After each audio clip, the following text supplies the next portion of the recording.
पावन नाम को याद करें। जय गुरुदेव।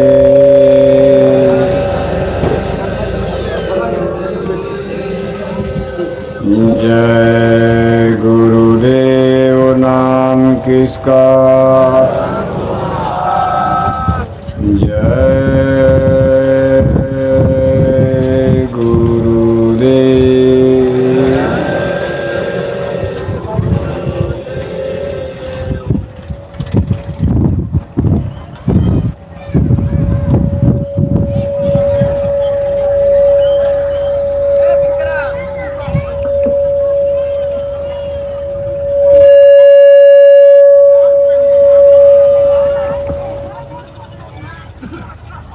परम पूज्य स्वामी जी महाराज, हमारी संस्था के प्रमुख संस्था अध्यक्ष पूज्य हुजूर महाराज जी, आज के सत्संग समारोह में भाग ले रहे सभी सम्मानित सत्संग धर्म प्रेमी भाई बहनों, प्यारे बच्चों, आज आपके इस गांव में जिला श्रावस्ती उत्तर प्रदेश जय गुरुदेव धर्म प्रचारक संस्था मथुरा की तरफ से शाकाहारी सदाचारी मानव धर्म का आत्म कल्याणकारी आध्यात्मिक सत्संग संदेश होने जा रहा। ये सार्वभौमिक शाश्वत सनातन संदेश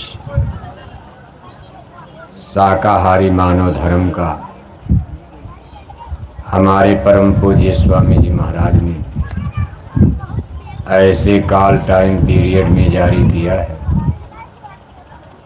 जब संसार के 90% लोग मांसाहारी धर्म को सपोर्ट करते हैं। यानी आज संसार की स्थिति ये है, दुनिया की कुल 6.25 अरब आबादी में 90% लोग मांसाहारी धर्म को सपोर्ट करते हैं। इसमें सभी धर्मों के लोग आ गए, हिंदू, मुसलमान, सिख, ईसाई, जैनी, पारसी, बौद्धिस्ट, पादरी, यहूदी। अब धर्म तो संसार में इतने ज़्यादा हैं आज की तारीख में। अब धरती को बने कितना समय हो गया, मानव जाति की अनगिनत पीढ़ियों ने जन्म लिया और आज अनगिनत पीढ़ियां मौत को प्राप्त हो चुकी। इतने लंबे टाइम और पीरियड में बनते बिगड़ते आज संसार में धर्मों की संख्या करीब 4000 के ऊपर बताई जाती। 4000 धर्म का नाम याद रखना आपके लिए कितना कठिन हो जाएगा। अब यही नहीं समझ में आता है कि वास्तव में कौन धर्म सही है। 4000 धर्म आपके सामने हो, अच्छे अच्छे रामायण, गीता, वेद, भागवत पढ़ने वाले बड़े बड़े ज्ञानी विज्ञानी निर्णय नहीं कर पाएंगे कि वास्तव में कौन धर्म सही है, किसको माना जाए, किसको ना माना जाए। अपने भारत देश में भी आप देखते हो, यहाँ आपको अनगिनत धर्म दिखाई देते हैं, लेकिन कुल मिलाकर परिस्थिति ये है, इसका हम आप आसानी से बंटवारा कर सकते हैं तो हमारे आपके लिए धर्म को जानने समझने में, सही और गलत का निर्णय करने में आसान हो जाएगा। धर्मों के सिस्टम, उनके नाम पर इतनी बड़ी उनकी संख्या हो चुकी है कि समझ में नहीं आएगा। लेकिन जब आप गुरु महाराज के सिस्टम से, जय गुरुदेव मिशन के तरीके से आप निर्णय करोगे तो बड़े आसानी से आप समझ सकते हो। यानी धर्म का हम 2 भागों में बंटवारा करते हैं। एक प्योर वेजिटेरियन लाइफ सिस्टम जिसको शाकाहारी धर्म कहते हैं, एक नॉन वेजिटेरियन लाइफ सिस्टम जिसको मांसाहारी धर्म कहा जाता। अगर संसार के मनुष्यों को धर्म के रूप में, रिलीजियस सिस्टम के रूप में हम दो भागों में इनको डिवाइड करें, बांट दें, तो संसार के 90% लोग मांसाहारी धर्म के खेमे में खड़े हो जाएंगे और करीब 10% या उससे कम लोग शाकाहारी धर्म के झंडे के नीचे रहेंगे। अब आप ऐसे समय में जरूर ये बात सोचते हो कि भाई ये तो विचित्र बात, क्योंकि मांसाहारी धर्म के लोग भी इस चीज़ का बराबर दावा करते हैं कि हमारा रिलीजियस सिस्टम सबसे ऊंचा है, सबसे बड़ा है, हमारा धर्म, हमारे धर्म का झंडा, इसके सामने इसका कोई शानी नहीं, मुकाबला नहीं। और धर्मों की बात तो यहाँ नहीं की जाएगी आज, क्योंकि और किसी धर्म का कोई व्यक्ति यहाँ नहीं है। न यहाँ कोई मुसलमान बैठा, न सिख, न ईसाई।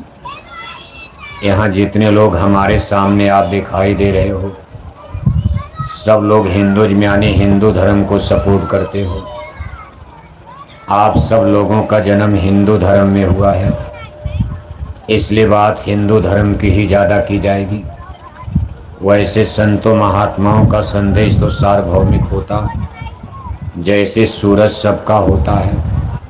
जितना हिंदू को रोशनी वही मुसलमान को रोशनी, जितना भारत में सूरज प्रकाश देता उसी तरह पाकिस्तान में देता।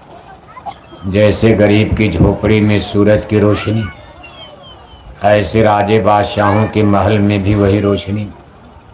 सूरज कोई पक्षपात नहीं करता।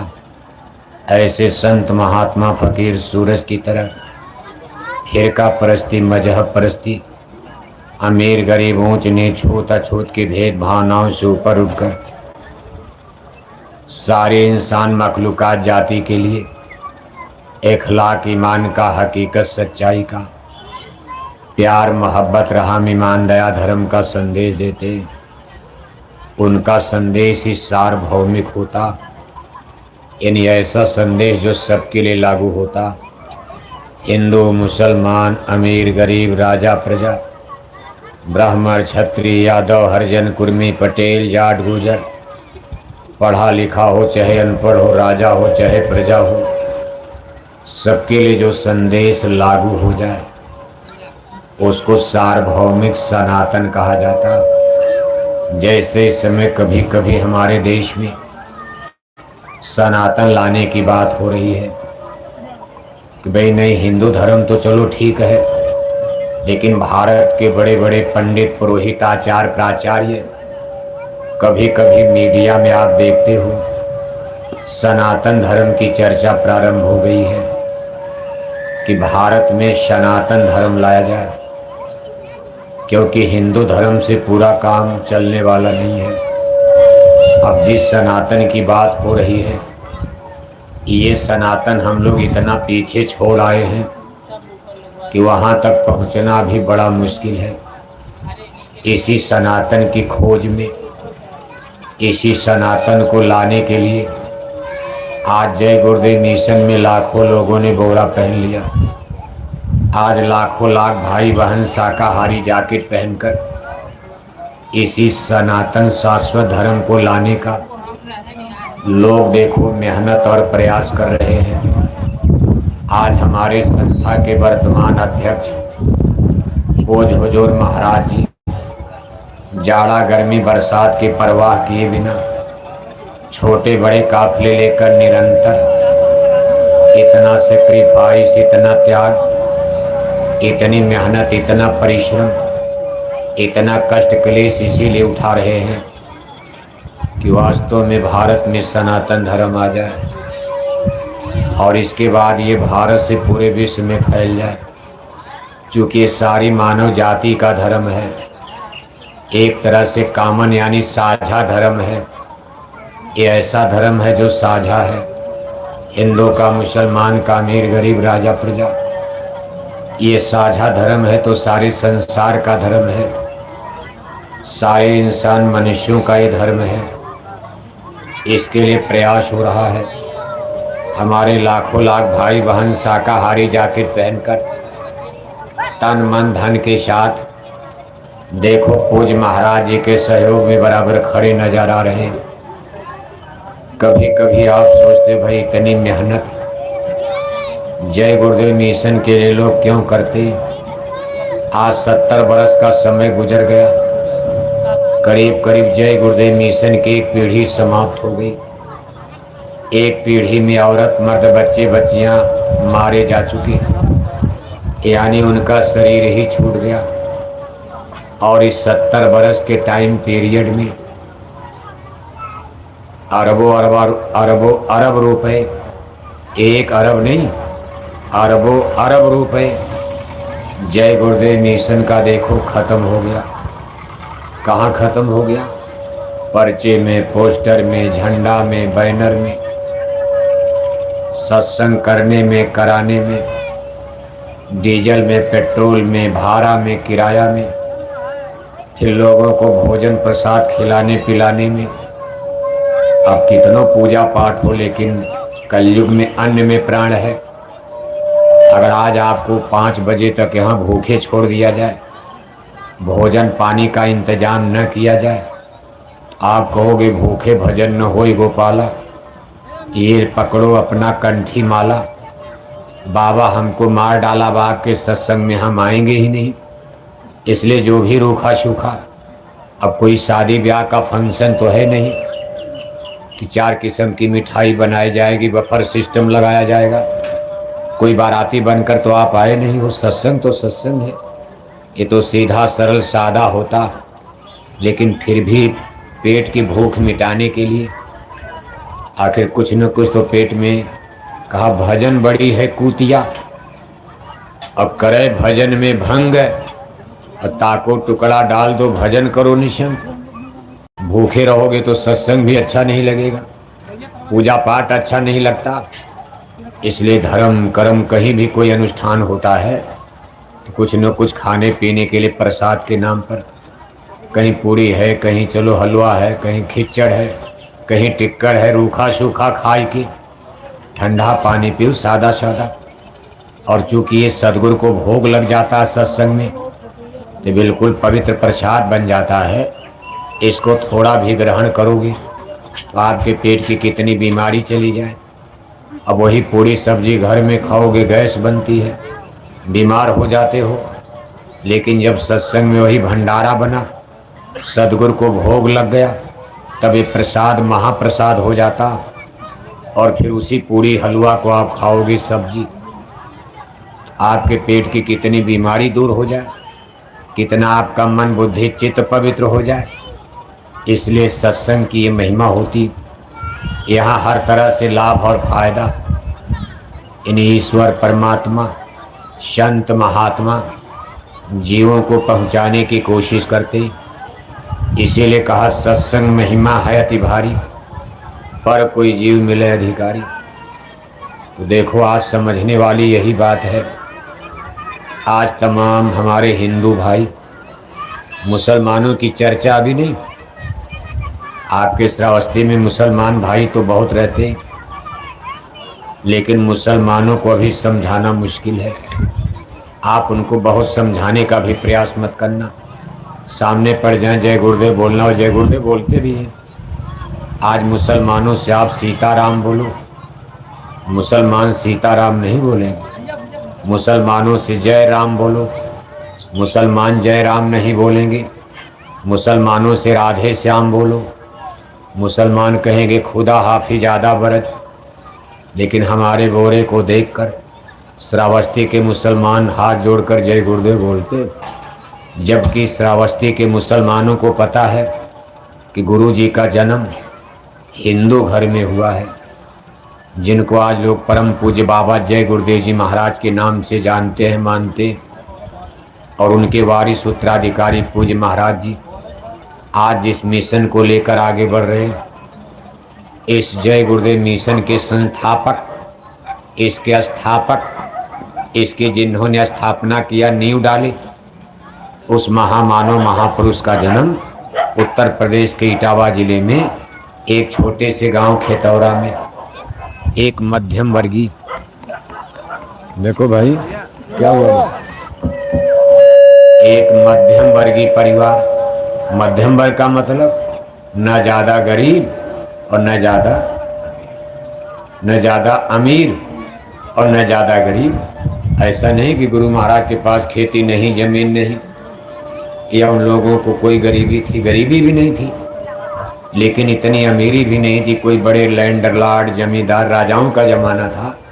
जब गुरु जी का जन्म हुआ तब हमारे देश में ब्रिटानिया हुकूमत यानी अंग्रेजों का राज चलता था। उसमें राज, रियासत, स्टेट, तब एमपी एमएलए नहीं, राजे महाराजे, रजवाड़े, बादशाह, शहंशाह, जमींदार, इस तरह से भारत में तब 650 राजा छोटे छोटे रियासतों में राज करते थे। इनको तोड़ते तोड़ते अंग्रेजों ने सब अपनी सल्तनत में मिला लिया और इसका जो मेन सेंटर था लंदन में लंदन की महारानी, देखो वहाँ से बैठ कर के भारत पर राज होता था। यानी हमारा देश कुल मिलाकर गुलाम था। दिल्ली सेंटर नहीं, सेंटर तब लंदन था। उसी समय जाड़े का महीना था, 1 जनवरी 1896 को। 1 जनवरी में कितनी ठंडी पड़ती, 1 जनवरी नया साल लगा और सन था 1896। आज देखो 2023 चल रहा। गुरु महाराज का जन्म 1 जनवरी 1896 और पवित्र दिन गुरुवार का दिन, और उसी खेतौरा गांव में उन्होंने जन्म लिया था, अवतार लिया। अब जन्म कहो चाहे अवतार कहो, महापुरुषों को अवतार कहा जाता। अवतार माने उतरना, उतरना माने सीधे उतर गए। जैसे आपके घर में आप कहते भाई बिजली उतर गई और तब तक विस्फोट हो गया, आपको मार दिया। बिजली को बचाया जाता भाई सीधे न उतरने पाए। अगर घर में कहीं बिजली सीधे उतर गई तो आपके सारे सिस्टम नष्ट हो जाएंगे, सारी मशीनें जल जाएंगी। ऐसे कभी कभी कोई स्पिरिचुअल पावर ब्रह्मांड से धरती पर जब सीधे उतरते उनको अवतार कहा जाता।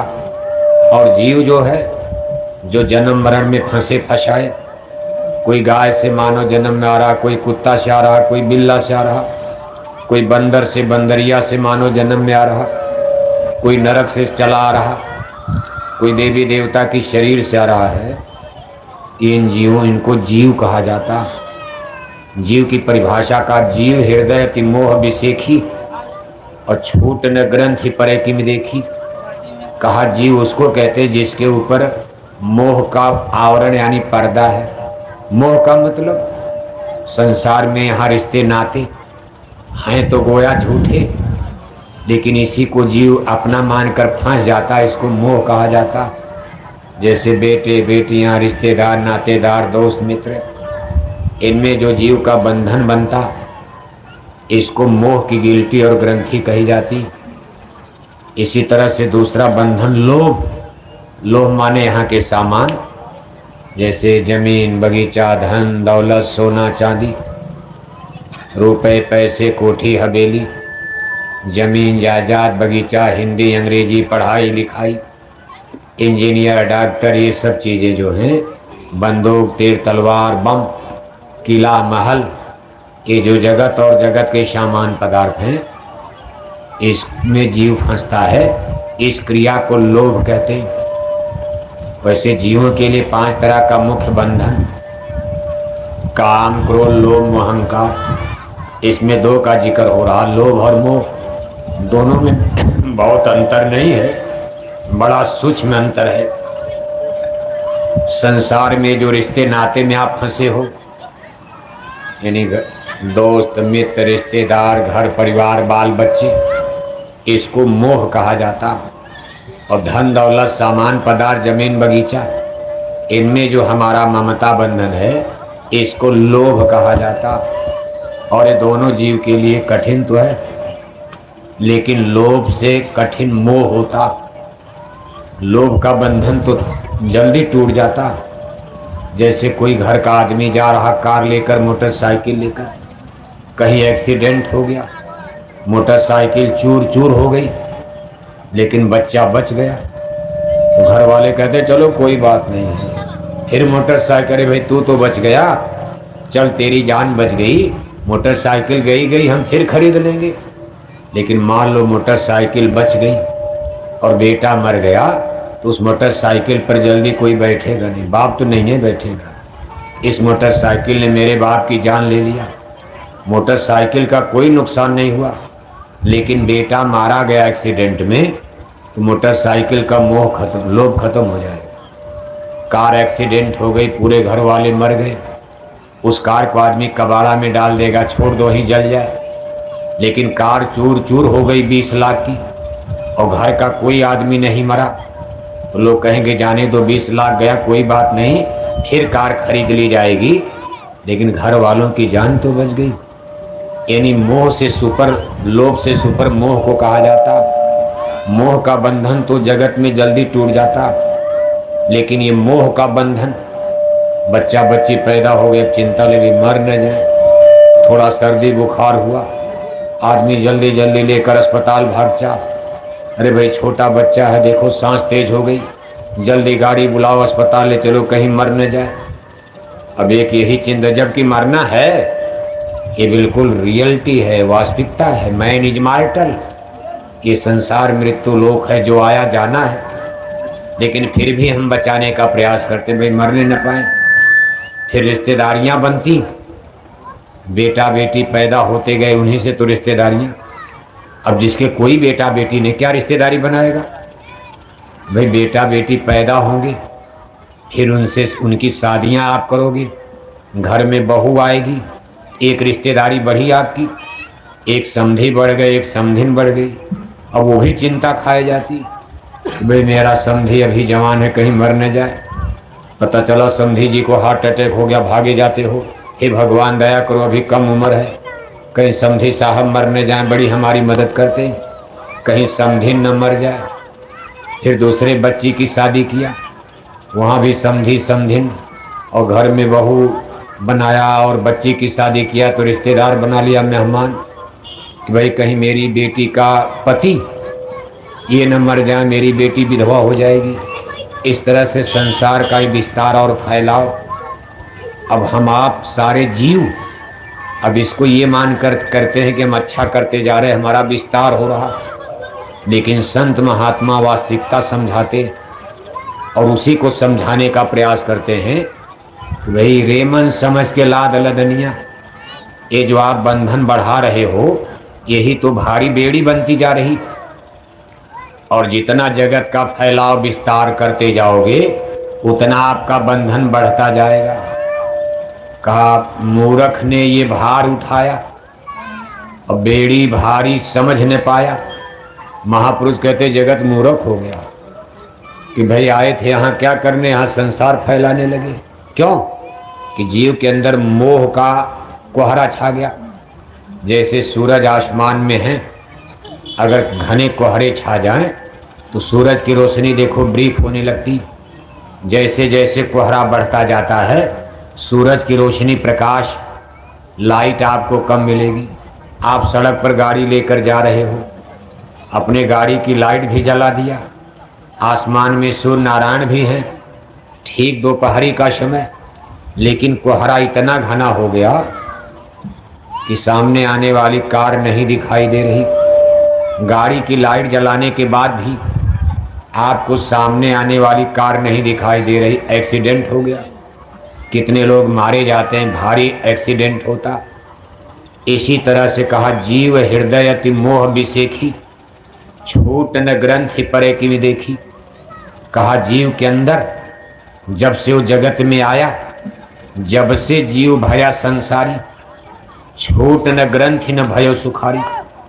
जब से जीव संसारी बन गया, जगत में आ गया, संसारी माने मृत्यु लोक, बड़े बड़े मंडल तो ऊपर हैं, लेकिन आम रूप से संसार इसी मृत्यु लोक को कहा जाता। इस धरती को जहाँ जन्म मरण हो रहा, जहाँ आप इस समय हो, इसको संसार कहा गया। बड़ी बड़ी धरती, बड़े बड़े मंडल तो ऊपर भी हैं, लेकिन उनको अलग अलग नामों से जाना जाता, लेकिन हमारी धरती को आप संसार कहते हो। महापुरुष कहते भाई जब से संसार में आए, इस माया के जगत में आए, मृत्यु लोक में आए। जब से जीव भया संसारी, छूट न ग्रंथि न भयो सुखारी। ये मोह की गिल्टी इसकी गलती नहीं।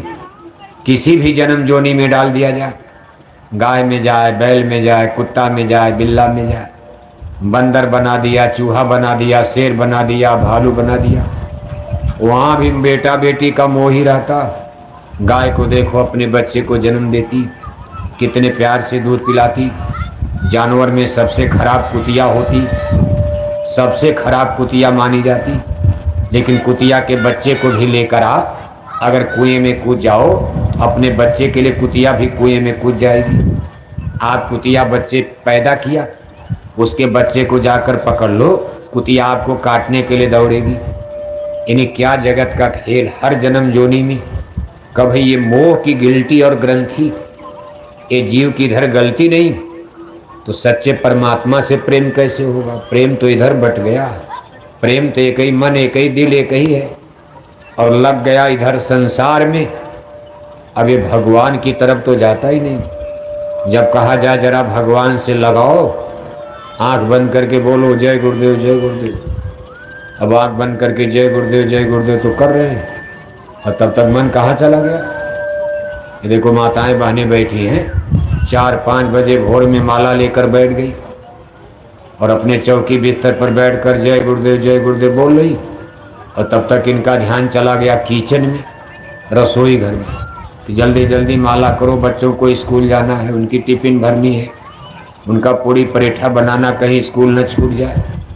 अभी बच्चा उठेगा, उसको दूध पिलाना, ये करना। इन्हीं हमारा मन कहाँ कहाँ लगा हुआ। अब ये जय गुरुदेव नाम तो बोला जाता, भाई गुरु से लगो, परमात्मा से लगो, भगवान से लगो, उधर चलो। लेकिन ये सारे प्रयास फेल हो जाते हैं, और मन देखो संसार में इतना जबरदस्त इसका लगाव, अभी ऊपर जाने के लिए तैयार नहीं है। और आप बराबर शिकायतें करते, भाई क्या किया जाए। 10 साल हो गया, 15 साल हो गया, हमारा भजन नहीं बनता, कुछ दिखाई नहीं देता, सुनाई नहीं देता। क्या दिखाई सुनाई देगा। अभी जब ये मन इधर भटक रहा है नीचे, ऊपर कहाँ जाएगा। अब आवाज़ तो ऊपर से आ रही, ऊपर चलो तब तो। और ऊपर जाने का देखो ये बुर्ज है। जैसे आप अपने कोठी हवेली पर ऊपर जाने के लिए छत पर जाओ, ऊपर की आवाज़, ऐसे पिंड का नाका है दोनों आँखों के बीच में। कहा मेरे रंग महल चली आओ, दिखाऊं तो ही अगम गली। और हमारा मन ख्याल ध्यान देखो इंद्री दरवाजे पर है, आँख में भटकता है, कान पर भटकता, जबान पर भटकता, जिब्या निब्या, उसके नीचे भी इंद्रियां हैं भोग की, उन पर भटकता रहता है। माला पूजा तो करते हो, लेकिन आपका मन इंद्री दरवाजों पर संसार का क्षणिक सुख क्या खोजता है। क्षणिक सुख, इसको पता नहीं भाई ये क्षणिक सुख माने नाशवान, ये टेम्परेरी सुख है, और परमानेंट सुख 10वीं गली में। थोड़ा ऊंचाई पर यहाँ चलो, ये 10वीं गली, नीचे 9 दरवाजे, और ये 10वीं गली 10वें द्वार पर। यानी 9 दरवाजे माने 2 आँख, 2 कान, 2 नाक, 1 मुंह और 1 टट्टी पेशाब का रास्ता। अभी 9 गली में यहाँ हमारा मन इंद्री दरवाजों पर देखो जैसे नाबदान का कीड़ा। अब उसको आप नाबदान से निकाल कर कहीं फूल की क्यारी में ले जाओ तो बेहोश हो जाएगा, और किसी भ्रमर को, भंवरे को आप फूल से निकाल करके कहीं नाबदान में कचड़े में डाल दो, वहाँ बेहोश हो जाएगा। यानी भ्रमर यानी भंवरा जब जाएगा सुगंध फूल पर जाएगा, और कीड़े मकोड़े जब जाएंगे भागकर फूल पर नहीं, वो नाबदान में जाएंगे, उनको टट्टी कूड़ा कचड़ा पसंद है। अब हमारा मन तो कभी सुमन था, ऐसा नहीं शुरू में ऐसा ही था। ये मन कभी सुमन माने सुंदर मन, जब ये सुंदर था तब ये 10वीं गली के नीचे उतरने के लिए तैयार नहीं था। 10वीं गली में इसको मधुर मधुर गरजें घनघोरा, प्रिया हीन डर पई मन मोरा। इसको मधुर मधुर बादलों की गरज, घंटे और संग की ब्रह्मवाणी, जिसमें से अमृत की बरसात होती थी, ये अमृत पीता था। इसको हमारे धर्म ग्रंथों में वेद वाणी, ब्रह्म वाणी, अनहद वाणी, अनहद नाद कहा जाता है। मुसलमानों के यहाँ इसको आसमानी आवाज़ कहते हैं। लेकिन ये कहाँ मिलता का? दोनों आँखों के बीच में। इस पॉइंट प्लेस स्थान मुकाम को हिंदू ग्रंथों में आज्ञा चक्र, जहाँ हमारी आत्मा को बैठाया गया है, ये नासिका का अग्रभाग दोनों भौहों के बीच में, जहाँ माताएं बहनें बिंदी टीका लगाती, ब्राह्मण देवता पुजारी लोग चंदन का तिलक टीका लगाते थे, आज भी लगाते हैं, आज भी लगाते हैं। और इस समय कुछ ज़्यादा लोग लगा रहे, बीच में थोड़ा कम हो गया था। तिलक टीका लगाने में लोग शर्मिंदा होते थे, लेकिन जब से लखनऊ में माननीय जोगी साहब मुख्यमंत्री बन गए, इस समय तिलक टीका आपके श्रावस्ती में आप देखते हो बहुत लोग लगाने लगे। भले मछली अंडा खाएं, लेकिन तिलक टीका लगाते हैं। कभी कभी तो गिरुआ पीला भी पहन लेते हैं। कांवरिया वालों को आप देखते हो उस महीने में, यानी भले गांजा पीते सब, कभी हम भी जाएंगे भगवान भोले के लिए पानी लेने राप्ती नदी में, गंगा नदी में, और जा कर के बेचारे कितने मेहनत करते हैं, लेकिन गांजा शराब तो छोड़ते नहीं हैं। कोई परिवर्तन नहीं होता। इतनी तपस्या, इतना मेहनत, इतना ये, और जय गुरुदेव मिशन का प्रयास क्या है? इसी को ख़त्म करना। लड़ाई बहुत आसान नहीं है। जहाँ दुनिया में 90% लोग मांसाहारी हो गए हैं, केवल 10% शाकाहारी। भारत में थोड़ा आंकड़ा अलग है, तो पूरे संसार का हम बता रहे कि भाई 90% मांसाहारी, 10% शाकाहारी। भारत में थोड़ा अंतर है। भारत में 80% मांसाहारी और 20% शाकाहारी। जब हिंदुओं में आओगे, केवल हिंदू धर्म में, तो हिंदू धर्म में 80% हिंदू मांसाहारी और 20% शाकाहारी। यही संसार में सबसे बड़ी शाकाहारी तादाद है। बाकी और किसी धर्म में कहीं आधा %, कहीं 0.1%, 1% से ज़्यादा आपको शाकाहारी मिलना कठिन हो जाएगा। चाहे मुसलमानों के यहाँ, चाहे सिख, जहाँ भी आप जाओगे बड़ा मुश्किल नज़र आएगा। मुसलमानों में तो 1% शाकाहारी मिल जाए तो समझो बहुत बड़ी बात है। लेकिन हिंदू धर्म में संसार में सबसे ज़्यादा शाकाहारी, लेकिन आज फिर भी संख्या कितनी है? 20%। आज भारत में 1 अरब 30 करोड़ की आबादी पूरे देश की, इसमें 1 अरब 4 करोड़ हिंदू, 18 करोड़ मुसलमान और 8 करोड़ सभी धर्मों के लोग रहते हैं। 1 अरब 4 करोड़ हिंदू में आज 82 करोड़ हिंदू मांस खाते हैं। कितने हिंदू? जान लो, खाली झंडे उड़ाते रहोगे, कई पीढ़ी बीत जाएगी झंडा उड़ाते रहो। कोई सुनता है? कौन सुनेगा बताओ? पढ़े लिखे लोग कहते हैं मछली में विटामिन डी है, अंडा में विटामिन सी है। जिनके पास श्रावस्ती जिले में बड़ी बड़ी डिग्रियां हैं, मेडिकल साइंस पढ़ा, बड़ी बड़ी डॉक्टरी की डिग्री हासिल किया, श्रावस्ती में छोटे बड़े अस्पताल में जाओ, जितने डॉक्टर मिलेंगे आपकी थियरी को बिल्कुल रिजेक्ट करते कि भाई आप क्या बात करते हो। हमारा मेडिकल साइंस कहती, लंदन अमेरिका के बड़े बड़े वैज्ञानिक चिल्ला रहे कि मछली में विटामिन डी है और अंडा में विटामिन सी है। आपकी कौन डिग्री है? जैकेट पहनकर डिग्री मिलती है, बोरा पहन लिया डिग्री हो गई। कोई बोरा वाला कक्षा 10 फेल, कोई बोरा वाला कक्षा 8 फेल। जितने लोग शाकाहारी जैकेट पहने हो, बहुत कम में लोग BA में पास होंगे, बाकी सब वही कक्षा 10 फेल, कक्षा इंटर फेल। अगर ज़्यादा पढ़ लिया सत्संगी तो बन गए, लेकिन जैकेट पहनेंगे ही नहीं। ऐसा नहीं कि जय गुरुदेव मिशन में बहुत पढ़े लिखे लोग नहीं, इंजीनियर हैं, डॉक्टर हैं, नौकरियों में IAS PCS तक तमाम सत्संगियों के बच्चे पहुंच गए सत्संगी।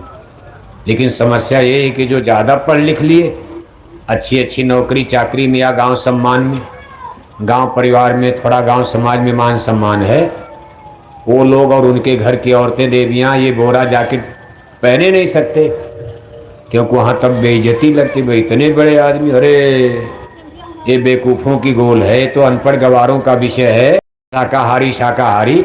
अरे महाराज, इतनी बड़ी जाति का होकर, इतने बड़े आदमी होकर के आपने बोरा क्यों पहन लिया?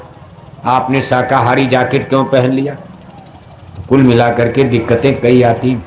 और वो बेचारे शाकाहारी तो हैं, सत्संगी भी हैं, लेकिन समाज के सामने प्रकट नहीं होना चाहते। कौन जाए रोज झगड़ा करने, कौन जाए बेइज्जती करने। जिधर बाजार में जाओगे 4 आदमी उधर, अरे महाराज ये क्यों पहन लिया, तब तो वो झगड़ा, अरे महाराज ये क्यों पहन लिया। तो कौन पंचायत करेगा इस समाज में, जब 90-80% लोग मांसाहारी। हिंदू समाज में ही यानी 82 करोड़ लोग मांस खाते, केवल 22 करोड़ हिंदू शाकाहारी बचे हैं आज। वो भी संतों का प्रचार न होता तो 700 बरस भारत में मुसलमानों ने राज किया। मुसलमान तो सबको भारत में ही चाहते थे कि नॉन वेजिटेरियन लाइफ सिस्टम सबको। देखो उन्होंने कहा भाई आप इसको स्वीकार करो, हमारा धर्म, जी धर्म में मांसाहार होता। 700 बरस छल से, बल से, कल से बहुत प्रयास किया। लालच देकर राज रियासत आपकी खत्म हो जाएगी, हमारे यहाँ सुखी रहोगे, आराम रहेगा, बन जाओ बन जाओ, इस धर्म में आ जाओ। अब उस धर्म में जाने का मतलब, अब हिंदू धर्म में देखो लोग गाय को माता मानकर पूजा करते थे। जब भारत में मुसलमान आए तो उन्होंने कभी गाय को माता क्यों मानते, इनका वध करो। तो तमाम हिंदू मुसलमान बन गए, जिनको अपना राज रियासत जमींदारी बचानी थी। तमाम राजपूत, बड़े बड़े लैंडलॉर्ड, बड़े बड़े जमींदार हिंदुओं से ही मुसलमान बन गए। लेकिन कुछ लोग अड़ भी गए, जिसमें कुछ लोगों का नाम आता है, जैसे पंजाब की धरती पर गुरु गोविंद सिंह साहिब, महाराष्ट्र मराठा की धरती पर दक्षिण भारत में शिवाजी महाराज, राजपूताना राजवंश में महाराणा प्रताप। ये लोग एक ही साथ नहीं, समय समय पर ये लोग अड़ भी गए कि नहीं भाई हम मरेंगे लेकिन इसको स्वीकार नहीं करेंगे। अब ये सब चीज़ें ऐसी हो जाती, लेकिन फिर भी आप देखो उस समय केवल इन्हीं लोगों ने मेहनत नहीं किया। ये नहीं कि राजे रजवाड़े ही लड़े, उस समय कबीर साहब, नानक साहब, दादू साहब, इसी मुसलमानी राज में पंजाब की धरती पर सिख गुरु साहिबान प्रथम पातशाही गुरु नानक जी महाराज ने जन्म लिया था। जिस समय दिल्ली में मुगल बादशाह बाबर का राज चलता था, यानी मुगल सल्तनत की स्थापना, उसी समय गुरु नानक जी महाराज पंजाब में अपना स्पिरिचुअल रिवॉल्यूशन, उनकी आध्यात्मिक क्रांति खड़ी हो गई और शाकाहारी धर्म का प्रचार। आध्यात्मिक का मतलब शाकाहार, संतों का प्रचार शाकाहारी धर्म का होता। किसी भी महात्मा का प्रचार, चाहे स्वामी विवेकानंद का, स्वामी दयानंद सरस्वती का, धर्म गुरु शंकराचार्य का, कबीर साहब, नानक साहब, दादू साहब, दरिया साहब, भीखा साहब, गुल्ला साहब, चाहे भगवान राम का, चाहे भगवान कृष्ण का, अब तक जितने आध्यात्मिक पुरुष इस संसार में आए धर्म का प्रचार करने, सबका धर्म क्या था? शाकाहारी। उन लोगों ने किस धर्म का प्रचार किया? शाकाहारी। मांसाहारी धर्म से तो झगड़ा हुआ। जैसे भगवान राम का धर्म शाकाहारी और 4 वेद के पंडित महाबली राजा रावण का धर्म, बाबू साहब सो गए का?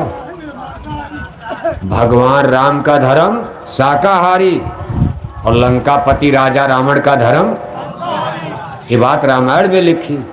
जब हनुमान जी लंका से लौटे तो भगवान राम ने कहा, हनुमान जरा लंका के बारे में कुछ चित्रण करो, बताओ कैसा था लंका। अरे कहा प्रभु मैं तो आ गया जला फूंक करके, लेकिन क्या सुंदर लंका है। कहा कनक कोटि विचित्र मन, कृत सुंदरायतना घना, बवट बट सुबट भी थी, नगरपुर बहुविध बना। नगर माने वो जो लंका, कितना सुंदर शहर है स्वामी। मैंने आपकी अयोध्या तो नहीं देखा, लेकिन मेरा विश्वास है कि आपकी अयोध्या से भी सुंदर लंका है। सोने की अट्टालिकाएं कितना खूबसूरत, सब कुछ किले, महल, घर, मकान। लेकिन प्रभु एक गलती मैंने लंका में देखी, गड़बड़ी क्या देखी? कहा खरगज मानुष, खर माने गधा मार के खा जाते थे। कहा मैंने देखा। पूछा भाई ये क्या मार का गधा खाया जाएगा?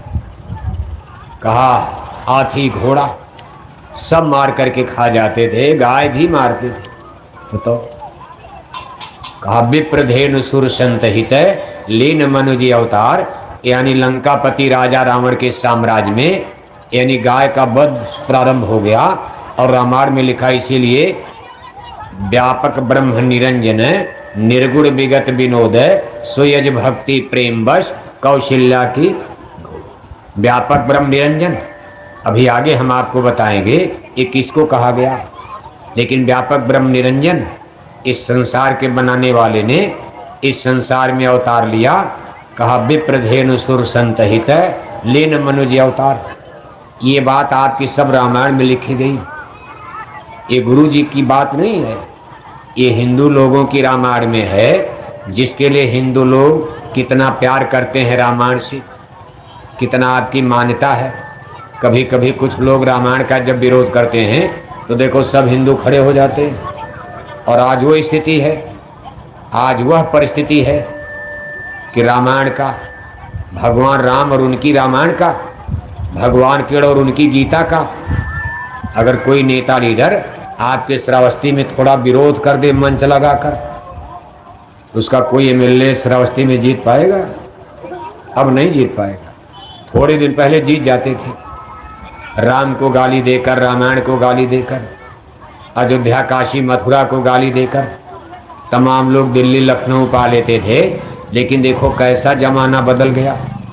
आज कोई भी पॉलिटिकल ऑर्गेनाइजेशन, कोई भी राजनीतिक दल और पार्टी का नेता लीडर जब भाषण देता है तो सबको दो एक लाइन रामायण की चौपाई बोलनी है, क्योंकि जनता का रुझान होता। भाई जिसको आपको वोट लेना है उसकी रुझान को जानो, जनता क्या चाहती। जनता ये नहीं चाहती है कि राम को कोई गाली दे, कतई कोई चाहेगा। हिंदू जनता, मुसलमानों की बात हमने पहले ही कह दिया, उनको बाद में। अभी मुसलमानों को समझाने मत जाना, अभी तो बड़े गुस्से में समझाने जाओगे झगड़े हो जाएगा। सांप भी नहीं मरा लाठी गई। मुसलमानों को श्रावस्ती में समझाने का समय अभी 8 या 10 बरस के बाद आ रहा, लंबा समय है। आप कहोगे तब तक तो हम लोग मर ही जाएंगे। अभी हिंदुओं को समझाओ, फिर मुसलमानों को समझाओ, फिर सज्जू कब आएगा, रामराज कब आएगा। अरे आप मर जाओगे तो क्या फर्क पड़, दुनिया मर जाएगी। 10-20 हजार श्रावस्ती में मर जाओगे, क्या श्रावस्ती खत्म हो जाएगी? हमारे लाखों सत्संगी मर गए बोरा पहनकर, लाखों सत्संगी भाई बहन मर गए, क्या फर्क पड़ता। भगवान के ने अर्जुन से कहा था, अर्जुन मरने से क्यों डरते हो, धर्म युद्ध करो। हे अर्जुन धनंजय, धर्म के सिपाही हो, अगर तुम युद्ध में मारे भी जाओगे, मान लो भाई युद्ध है, परिणाम कुछ हो सकता।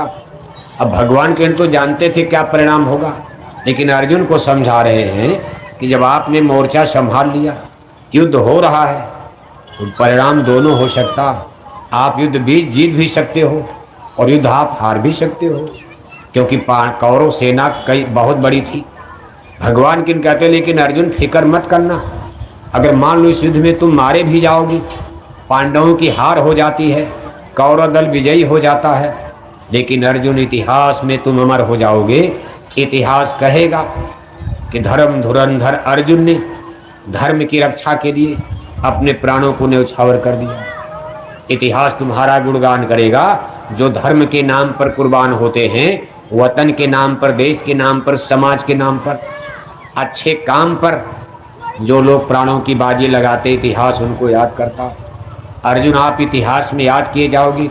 दूसरा लाभ आपको मिलेगा कि मौत के बाद तेरी आत्मा को मैं अधोगति से बचा दूंगा, तेरी आत्मा को मैं जन्म मरण से छुटकारा दिला दूंगा, जो मानव जीवन का लक्ष्य है। बाकी और क्या चाहिए, यहाँ भी यश मिलेगा, आत्मा का कल्याण हो जाए, इसीलिए तो मानव जन्म मिला। और अगर तुम विजयी हो गए, मान लो कौरव दल हार गया, पांडव दल जीत गया, तो हस्तिनापुर का राजा भी बनोगे। और आत्मा का काम तो मेरे जिम्मे है ही है, मेरे आदेश का पालन कर रहे हो। ये धर्म युद्ध मेरे हुक्म पर हो रहा और आप लोग मेरे आदेश में लड़ रहे हो। आत्मा का काम तो मैं करूँगा, मैं योगेश्वर पुरुष हूँ। हे अर्जुन, मैं काल ब्रह्म हूँ, माया शक्ति ये मेरे अधीन है, मैं जिस जीव को चाहूँ और माया के चक्र से बचा सकता हूँ। अर्जुन मुझे समझो, मुझे पहचानो, इसलिए मेरे आदेश में युद्ध करो, मरने से मत डरना। अर्जुन अगर मौत से घबरा कर ये रणभूमि छोड़कर तुम भाग गए, ऐसा नहीं कि तुम नहीं मारे जाओगे, एक न एक दिन तो मरोगे ही, लड़ाई में नहीं मरोगे कहीं तो मरोगे। और जब तुम ऐसे मरोगे तो तुम्हारा इतिहास में कोई नाम नहीं लेगा। ऐसे तो पशु पक्षी जानवर की तरह से लाखों इंसान मनुष्य रोज खाते पीते सोते जन्मते और खाते पीते सोते मर जाते। किसी की समाधि बनती है, किसी के लिए कोई जिंदाबाद मुर्दाबाद रोता है। कौन रोएगा? बीवी बच्चे भले रो दे, पूरा गांव क्यों रोएगा? पूरा श्रावस्ती जिला क्यों रोएगा? लेकिन जब कोई महामानव मरता जो पूरे श्रावस्ती के लिए जीता है, केवल अपने बेटा बेटी के लिए नहीं, पूरे श्रावस्ती के लिए जीता है, पूरी श्रावस्ती के लिए मरता है, उसकी मौत के बाद पूरा श्रावस्ती रोता है। जैसे गांधी महात्मा मरे, कहा जिस दिन तेरी चिता जली जहान रो पड़ा। जिस दिन गांधी महात्मा की चिता जली सब हिंदू मुसलमानों की आंखों में आंसू था। अब दूसरा गांधी सैकड़ों बरस बीत जाए। ऐसे महामानव महापुरुष तो कभी कभी जन्म लेते। वैसे तो गांधी को लोग गालियां आज भी देते हैं। भगवान राम को गाली, तब तक गांधी को गाली, तब तक सुभाष को गाली, तब तक भगवान किरण को गाली। अब प्रजातंत्र में कौन किसको रोके? ऐसे आदमी भगवान राम किरण को गाली देते हैं जिनके घर में शाम तक सब्जी की व्यवस्था नहीं। ठेला घींचते हैं, मजदूरी करते, गिट्टी मिट्टी तोड़ते, बाल बच्चों के दवाई पढ़ाई का इंतजाम नहीं, शाम को घर में सब्जी की व्यवस्था नहीं, और 2 बोतल शराब पी लिया और जाकर गिलौला चौराहे पर खड़े होकर भाषण देने लगे। तब तक भगवान राम को गाली, तब तक भगवान कृष्ण को गाली, तब तक रामायण को गाली, तब तक गीता को गाली, तब तक साधु संतों को गाली, तब तक महात्मा गांधी को गाली। अरे भाई, गाली देकर कोई महान बना है? आज तक इतिहास उठाकर देखो, किसी को गाली देकर कोई महान बनता? तब तक कितने लोग गांधी सुभाष बन जाते। गांधी सुभाष, गाली देना तो गांधी जी को आसान है, लेकिन गांधी बनना बड़ा कठिन होता। आज 70 साल देश को आज़ाद हुए हो गया। हमारे देश में हजारों हजार नेता, लीडर, पॉलिटिकल पर्सन जन्मे और मरे, लेकिन अभी तक कोई दूसरा गांधी पैदा हो पाया कि जिसको हिंदू मुसलमान सब मान ले। किसी को एक जाति के लोग मानते, किसी को यादव मान रहे तो ठाकुर गाली दे रहे हैं, वो गांधी कैसे बनेगा? किसी को अपना ठाकुर पूजा कर रहे, अब यादव लोग गाली दे रहे हैं। जिसकी ठाकुर पूजा कर रहे उसको श्रावस्ती के यादव गाली दे रहे हैं, जिसकी श्रावस्ती के यादव पूजा कर रहे उसको श्रावस्ती के राजपूत गाली दे रहे हैं, जिसको श्रावस्ती के ब्राह्मण पूज रहे उसको हरिजन भाई गाली देते, और जिसको हरिजन भाई भगवान मानकर पूजा कर रहे उसको ब्राह्मण गाली दे रहे हैं। किसी को हिंदू मान रहे तो मुसलमान गाली दे रहे, मुसलमान मान रहे तो हिंदू गाली दे रहे। फिर गांधी बनना इतना आसान? सार्वभौमिक, सबके लिए जियो, सबके लिए मरो, तब तो दुनिया पूजा करेगी। केवल अपने बीवी बच्चे के लिए कोई मर जाए तो उसके मरने के बाद पूरा गांव क्यों रोएगा? उसके बीवी बच्चे रोएंगे। 1 लाख तनख्वाह पाता तो इतना बड़ा इंजीनियर आदमी, लेकिन जिंदगी में गांव में किसी के 1 कप काफ़ी नहीं पिलाया, किसी गरीब को 1000-2000 रुपये दवा में दान नहीं किया। अपनी कोठी बना लिया, फिर गिलौला में बना लिया, फिर लखनऊ में बना लिया। अपने बाल बच्चों को बढ़िया बढ़िया कार मोटर बंगला, सगे भाई भतीजा ठोकर खाते रह गए। अब ऐसा घृणित, ऐसा कनिंग है, ऐसा आदमी अगर मरेगा लोभी लालची, उसके नाम पर कोई रोएगा? रिश्तेदार भी कहेंगे जा रहे तो मर जाने। अच्छा चलो भाई, अंगना कर लिया जाए, मातम कोई रिश्तेदार थे, नहीं तो दुनिया क्या कहेगी? बोला चलो अंगना तो कर लिया जाकर मातम पोशी, लेकिन कहो दिल में कोई दर्द हो जाए ऐसे आदमी के लिए, कोई दर्द नहीं होगा। उसने तो अपने बीवी बच्चे के चक्कर में अपने बूढ़े माँ बाप को ठुकरा दिया, बूढ़े माँ बाप का बुढ़ापा बिगाड़ दिया, बूढ़े माँ बाप को बुढ़ापे में 1 टिकिया टैबलेट नहीं दे पाया, केवल अपने बीवी और बच्चे के चक्कर में। बूढ़े माँ बाप को गाली दिया, डरवाया, और बीवी ने चप्पल दिखाया तो गड़गड़ गड़गड़ गड़गड़, बीवी ने चप्पल दिखा दिया ऐसे गड़गड़ गड़, उनकी अंग्रेजी काम जाती। और माँ बाप के सामने डांटते हैं, भाई क्या आप क्या जानो, हम बताएंगे, आपका नहीं, हमारा मलकाना चलेगा। लेकिन बीवी के सामने गड़गड़, जैसे बंदर, मदारी ऐसे डंडा दिखाता, बंदर गड़गड़ गड़गड़ नाच कांपता। ऐसे बीबी के सामने कलयुग का आदमी कहाँ पता है सब। ये हम गप नहीं बोल रहे हैं। गोस्वामी महाराज ने रामायण राम संत की बात गलत हो जाएगी। कहा कलिकाल बिहाल किए मनुजा, नहीं माने कोई अनुजा तनुजा, ससुरार पियार भई जब से। सब रामायण पढ़, सब उसी में लिखा है। और हिंदू लोग रोज रामायण पढ़ते हो, केवल पढ़ते चले जाते हो। घर भोज में रामायण, बहु भोज में रामायण, मटमंगरा भतवान में रामायण, त्योहार में रामायण, घर भोज ब्रह्म भोज में रामायण, आज उनके घर रामायण, आज उनके घर रामायण। रात भर में पूरी रामायण पढ़ के पटक दिया। पूछा गया क्या हो गया? अरे कहा अखंड रामायण हो गई। और शाम को बैठकर 1 किलो मछली खा रहे हो। जिस घर में रामायण पढ़े उसी घर में बैठकर 1 किलो मछली खाते। क्या समझा रामायण? रामायण तो ज्ञान की चीजें समझाने के लिए लिखी गई कि 2 चौपाई पढ़ो, उसकी एनालिसिस करो, उसका एक्सप्लेनेशन करो, विश्लेषण करो, अर्थ भावार्थ और अपने जीवन में उतारने की कोशिश करो। रामायण कोई भाषण नहीं, हो तो शिक्षा है। वो शिक्षा दी गई रामायण में, दोहा में, चौपाई में, सोरठा में, छंद में। कहा नहीं समझ में आ रहा, किसी मास्टर के पास जाओ। नहीं अंग्रेजी समझ में आ रही है, आप किसी मास्टर के पास, टीचर ट्यूटर के पास जाते हो, भाई समझा दो। जो उसका विद्वान होगा, उसका जानकार होगा, उसको समझा देगा। अब आप अपने मन में जबरदस्ती रामायण पढ़े जा रहे। सब देखो क्या क्या रामायण में क्या नहीं लिखा। कहा ससुरार पियार भई, कलयुग वर्णन में 500 बरस पहले लिखकर चले गए। इतना खराब समय कलयुग आ रहा। कहा ससुरार पियार भई जब से, रिप रूप कुटुंब भय तब ते।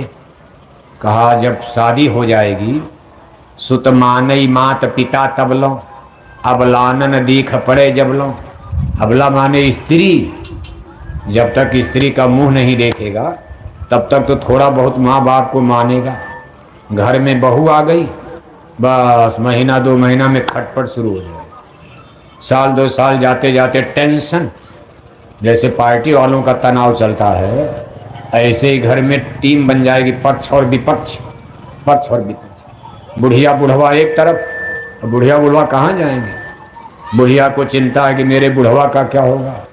अब बुढ़िया कहती है हे भगवान, मेरे समाने मेरा बुढ़वा मर जाता, क्योंकि मेरे बाद मेरे बहू बेटे मेरे बुढ़वा को रोटी देंगे कि नहीं देंगे। अब बुढ़वा बेचारे को बुढ़िया की चिंता खाए जा रही। हे भगवान, मेरे सामने मेरी बुढ़िया मर जाती, बस इसको मैं कफना दफना देता। मेरे मरने के बाद मेरी बुढ़िया को मेरी बहू डंडा मारेगी, रोटी नहीं देगी, कुतिया की तरह डांटेगी, फटकारेगी। ये क्या विचित्र संसार, ये कलयुग देखो आप। बूढ़े माँ बाप की क्या दुर्गति। इसी को गोस्वामी जी महाराज 500 बरस पहले रामायण में लिख कर गए हैं। कहा भाई जब से बेटा माँ बाप को ठुकराएगा, जब स्त्री का मुंह देखेगा, उस आकर्षण में फंस जाएगा, मोह में, और माँ बाप की नहीं सुनेगा। और बहू अगर चप्पल दिखा दिया तो गड़गड़ गड़गड़ गड़गड़ गड़गड़। गांव के सामने इंजीनियर, डॉक्टर, कलेक्टर, दरोगा, एसपी बनकर, कलेक्टर बनकर आए, एसपी बनकर आए, एसओ बनकर आए, एसडीएम बनकर आए, और श्रावस्ती को डरवाएंगे, धमकाएंगे। और जब अफसर साहब अपने बंगले में शाम को जाएंगे, सामने बीबी आ गई, चप्पल दिखाया, तो कलेक्टर साहब, एसपी साहब गड़गड़ गड़गड़ गड़गड़ गड़गड़। दरोगा पुलिस वाले पढ़े लिखे तो और कांपते। अनपढ़ गवार आदमी तो उठाएगा डंडा, मारेगा 2 डंडा, कहेगा हम पर नखड़ा करती हो, हम पर तुम्हारा राज चलेगा। लेकिन पढ़े लिखे लोगों की मान्यता अलग है। उन्होंने कहा भाई सेकुलर सिस्टम, समाजवाद में औरत मर्द का बराबर दर्जा है, पढ़े लिखे लोगों की मान्यता होना भी चाहिए। लेकिन अब इतना बराबर मत कर दो। इतना बराबर कर दिया, कहाँ पहुंचा दिया समाज को, आपको मालूम है। अब वो कहते भाई इनको अधिकार दे दो कि ये समलैंगिक विवाह, एक सुप्रीम कोर्ट में याचिका दायर की गई है, मांग हो रही है, औरत मर्द सबको बराबर। कहाँ तक बराबर कर दो? कहा समलैंगिक विवाह का मतलब जेंडर भेद खत्म। औरत औरत से शादी करे और पुरुष पुरुष से भी शादी कर सकता। बताओ, आप जानवर बना दिया। इतना तो जानवर गाय गाय से शादी करेगी, भैंसा भैंसा से शादी करेगा, बैल बैल से शादी होगी, कुतिया कुतिया से शादी करके क्या करेगी, और कुत्ता कुत्ता से शादी करके क्या करेगा। क्या बना दिया आपने, समाज को तमाशा बना दिया। भारत के बड़े सबसे बड़ी super power supreme court Delhi में ये याचिका पढ़े लिखे लोगों ने दायर किया है और मांग की जा रही है कानून बना दिया जाए। कई देशों में विदेश में लागू हो गया, भारत में लागू करने की कोशिश की जा रही। भारत के विद्वान जजों ने, हम उनको धन्यवाद देते हैं, उन्होंने इसको ट्रांसफर कर दिया है कि भाई ये सब राज्यों के मुख्यमंत्री इस पर फैसला करें। और सब राज्यों के मुख्यमंत्री ज़्यादातर जय श्री राम वाले इस समय हैं, करीब करीब ज़्यादातर 2, 4, 5 छोड़कर जितने भारत में स्टेट राज्य हैं सब राज्यों के मुख्यमंत्री जय श्री राम वाले हैं। अब जय श्री राम बोलने वाले मुख्यमंत्री जरूर कुछ निर्णय करेंगे, इस पर सोचेंगे। क्यों? आज का समय जहां अयोध्या में भगवान जय श्री राम का भव्य मंदिर बन रहा और मंदिर बनने के बाद हमारे उत्तर प्रदेश के मुख्यमंत्री माननीय योगी साहब भारत में उत्तर प्रदेश में राम राज लाने की बात कर रहे हैं। क्या इसी को रामराज कहा जाए कि औरत औरत से शादी करे रामराज आएगा? ये तो योगी साहब को सोच रहे, सब लोग भले मान लें लेकिन शायद योगी साहब इसको ठुकरा दे रहे। भाई ये क्या तमाशा बना दिया, कैसे रामराज आएगा? औरत औरत से शादी, पुरुष पुरुष से शादी करे। अब कितना घर तो ऐसा हो जाएगा उस घर में कोई औरतें नहीं रह जाएगी, और कितना घर ऐसा रहेगा उस घर में कोई पुरुषें नहीं, सब औरतें औरत। मान लो 2-3 जोड़ा हैं, औरत ने औरत से शादी कर लिया, उसने भी औरत से आज शादी कर लिया, तब क्या होगा? घर का कबाड़े कर दोगे आप। ये सब कितना हुआ? इसको विकास कहा जा रहा है, इंटेलेक्चुअल। कभी हम विकास की गति में आगे बढ़ रहे हैं। विकसित जिन देशों ने ये काम शुरू किया है उनको संसार में विकसित देश यानी डेवलप कंट्रीज, और उनको दुनिया की सुपर पावर माना जा रहा है कि ये संसार के बड़े बड़े। लेकिन आप कभी इस भ्रम में जाल में मत पड़ना। जिनको आप विकसित कर रहे हो वो परमाणु बम की ढेर पर बैठे हैं, जिनको दुनिया जैसे सोने की लंका, ठीक है अयोध्या से सुंदर थी उस समय, संसार में उतना वैभवशाली उतना सुंदर नगर कोई संसार में नहीं था। लंकापति राजा रावण की सोने की लंका, सोने की लंका मतलब मिट्टी सोना नहीं थी। इन्हें भी धरती भी सोना तो खाएंगे क्या? सोना खाएगा कोई? सोने की लंका का मतलब कि लंका में कोई भिखारी नहीं था, कोई भीख मांगते नजर नहीं आता था। इतना सुंदर वो देश